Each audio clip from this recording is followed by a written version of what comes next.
Radio Chingalo, so that we may be one through the cross. Good afternoon and welcome to the main news. My name is Kennedy Mbewe Jr. The headlines. Chief Nkambo advises farmers on the dry spell.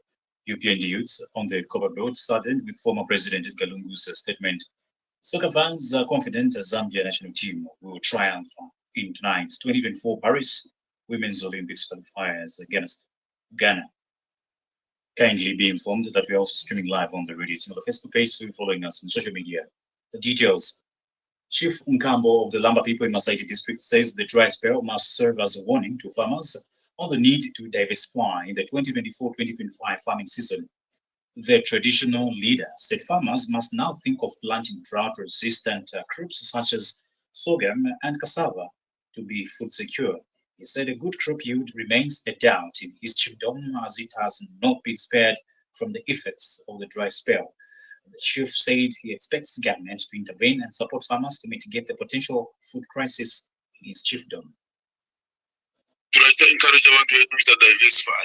If it was karakale, ama finger village mwaishbai, soka amasaka, ali drought resistant yani. Achakuti mwabyala bwangufidia nangu infla ya waya. Yaye nkamwe stage ko amasaka la kita mature. Nakandolo to take cassava, those are good alternatives if you want to diversify. So we are encouraging our people to go that route. St. Joseph Itawa Parish of Vandola has conducted a fruit tree planting exercise at Zikomo and Itawa Combined Schools as part of its 40th anniversary celebration set for October this year. Parish priest Bernard Kapembwa said the church deliberately involved pupils in the exercise to teach children the importance of tree planting.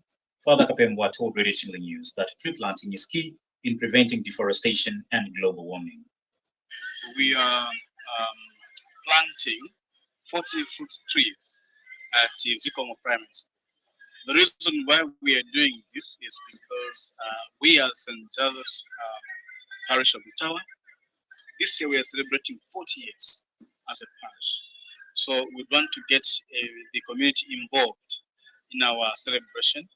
And in one way, we've come here at Zikomo Primary School to come and plant 40 trees to mark our presence in this community.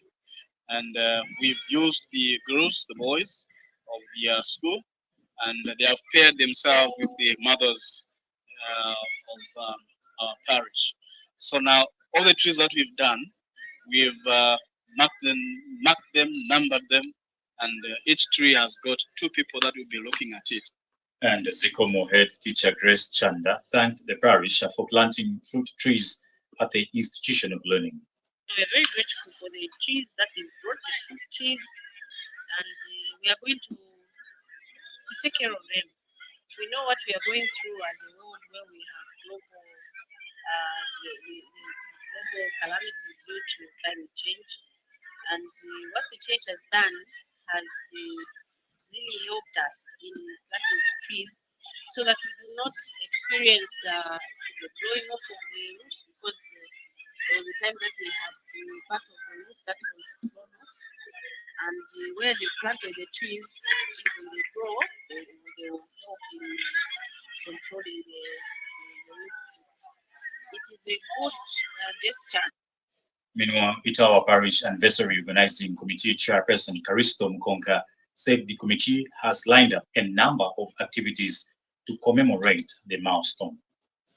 We sat as a committee and looked at how we're going to celebrate the 40th anniversary. 40th anniversary, as you might be aware, 40 is a very important number in the Bible. So we agreed that towards the celebration, we should do as many activities as we can. So today, we were celebrating one of those activities. When we sat as a committee, we thought we give the people around us and that we should find a way of giving back. So we looked at the 2 schools, what our pupils go in there, thought of planting fruit trees. So this morning, we worked with the CWO. After the church service, we went at Zikomo Primary School, planted 40 fruit trees. Also went to Itawa Combined, planted 40 United Party for National Development UPND youths on the Copperbelt have condemned remarks attributed to former President Edgar Lungu that Zambians will rise and force President Hakainde Hichilema to relinquish power before the 2026 general elections. Former President Edgar Lungu yesterday at a press briefing alleged that Zambians may force President Hichilema to relinquish power before the next general elections if the status quo continues.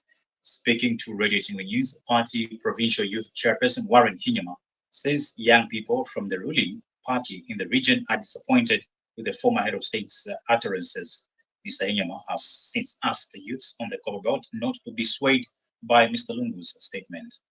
The only surviving former head of state we have, we thought he will be real former head of state so that at least the nation can benefit from his wisdom. But unfortunately, what is going on, if you even saw, it is for us as the leadership of the youth in the Copperbelt, we seriously want to condemn what the former head of state did yesterday and the sentiments which he uttered that the current president of the Republic of Zambia, Mr. Hakainde Hichilema, be forced out of power.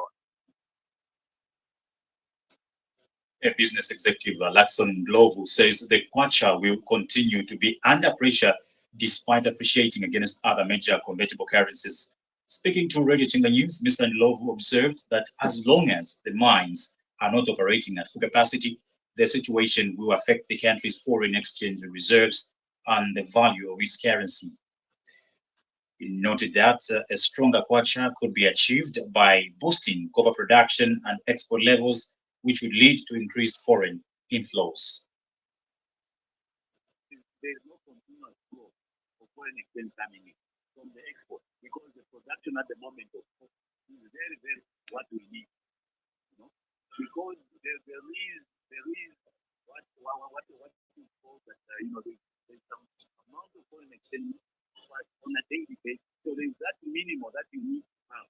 All these commercial banks need to have so that as people get in, they go to the bank, the money must be there. Kito Teaching Hospital Head of Clinical Care, Victor Sichone, has held IK Charitable Trust Organization for supporting the operations of the health institution. Speaking when he received the donation of food items, hygiene materials, and medical equipment by IK Charitable Trust, Dr. Sichone said the items will help mitigate some of the challenges that the hospital was facing. Dr. Sichone also called for continued partnership between Kitwe Teaching Hospital and IK Charitable Trust Organization. As a hospital, we are very much grateful for wheelchairs and the other medical equipment that has come. We have been planning to get as a hospital, but you know that resources are not always readily available. And IK Charitable Trust Administrative Manager Mohamed Lambert expressed optimism that the donated items will go a long way in promoting healthcare delivery. It is paramount that we do everything we can to prevent further spread of the disease and to treat those that are infected with urgency. Dr. Sichone, in difficult times like these, we ought to come together as a nation to identify critical gaps that require essential support. It is vital and indeed our duty as the private sector to step up and fill those gaps by supporting the government in its already extensive and commendable efforts to mitigate the current crisis. It is to supplement these very efforts. Meanwhile, some beneficiaries commended the IK Charitable Trust for the gesture.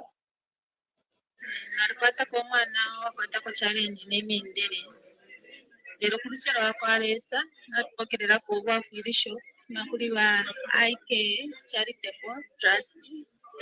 Mwana wanje alina emyaka 9 Grace Mumba awe kulingana n'emufyashi mwanzini bulendo bwa mwana oyo tabwali bwanguka. Lero kulisera wakwalesa bapokerera obwafiirisho lero icho ekyandenga ogwe bati ningakwata okutashana ku kintu bwingi natotera lesa pali lesa bwekishiko mufali. Mkwai natotera sana bawafiirisho napokerera kutira wakulanga kwa mwana wange kumwenso muleta kuchipatala each time tulimuleta kuvizi tatotera sana kuba IK Charitable Trust.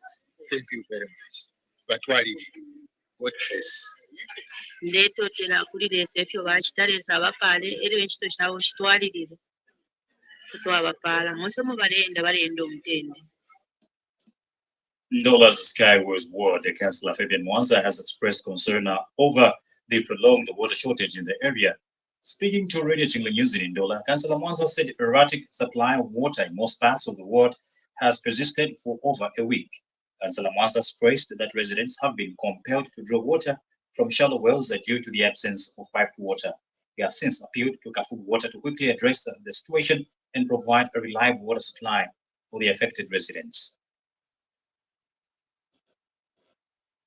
Challenge kwete I think byashirya menshi ngofyo mwisho natukwana nomba I think 1 week plus mushita muri amenshi ero inshita tulikwatira kwa menshi enshita twete urwere bwakorera so nekirere ngo kucyati abantu besu nomba barabo mfya menshi ayashiri treated bwino mukunwa so we want to appeal to Kafu Water and Sewerage kwati nabena batwafurishako twete urwere bwakorera kwati but supply amish na wakwata challenges beta warondorera bekara mfuka tubayishi batyo bakafuna wakwata waso.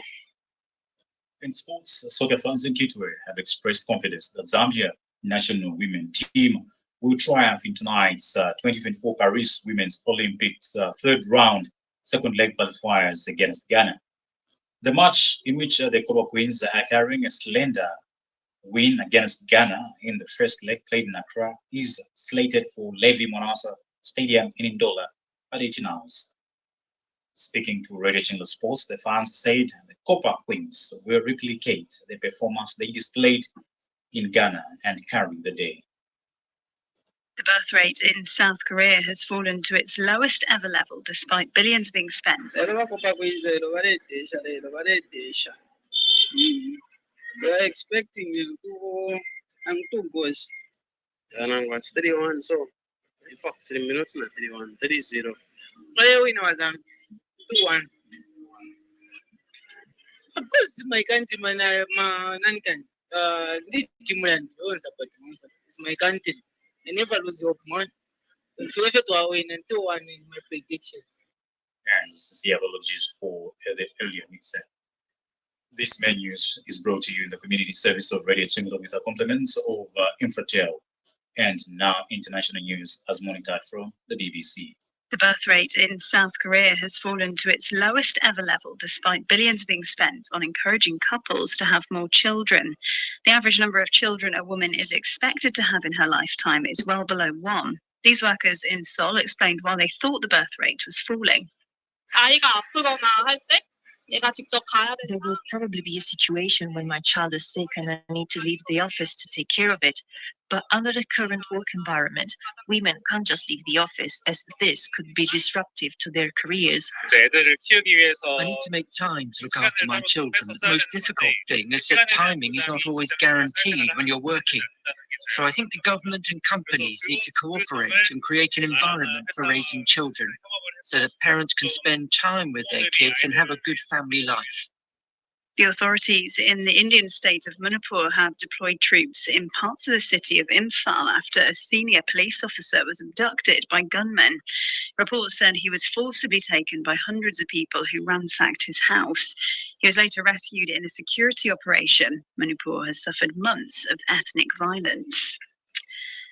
A respected American think tank, the Institute for the Study of War, says Russian forces in Ukraine have stepped up offensive operations in the Avdiivka area following a lull after their seizure of the town earlier this month.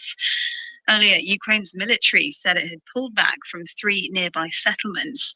The European Commission President Ursula von der Leyen told the European Parliament that while the threat of war in the EU might not be imminent, it was not unthinkable.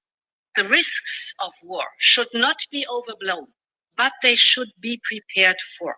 And that starts with the urgent need to rebuild, replenish, and modernize member states' armed forces. That means turbocharging our defense industrial capacity in the next 5 years. The UK government has announced a multi-million-dollar package to improve the safety of members of parliament. There are growing fears that some MPs are being targeted because of their views on the war in Gaza. As we end the main news, the headlines again. Chief Nkamu advises farmers on the dry spell. UP and the youths on the Copper Belt saddened with former President Kalungu's statement. Soccer fans confident Zambia will triumph. For these and more stories, feel free to visit the Radio Channel Facebook page as well as our website. On behalf of the entire news team and Charles Mkonga, the camera person in the studio, my name is Kennedy Mbewe Jr. Thank you very much for listening and for watching online. Have yourself a lovely Wednesday afternoon.